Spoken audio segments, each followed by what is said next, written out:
Anand and Deepak started a business investing 22,500 and 35,000 respectively.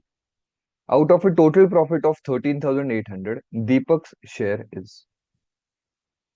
Now, in this particular question, there is no mention of time, and therefore, the profit sharing of Anand and Deepak will be directly proportional to the investment which they have done.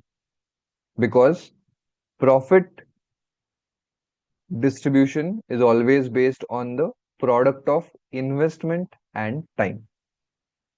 Now, as there is no mention of time here, we neglect it completely, assuming that the time is same for both Anand and Deepak. So, the ratio of Anand and Deepak will be the ratio of their profit distribution as well. So, Anand and Deepak's investment ratio will be 22,500. Now, we can cancel out the common zeros directly. So, 225 upon 350. Now, we can see that both are divisible by 25. This is 25 nines are.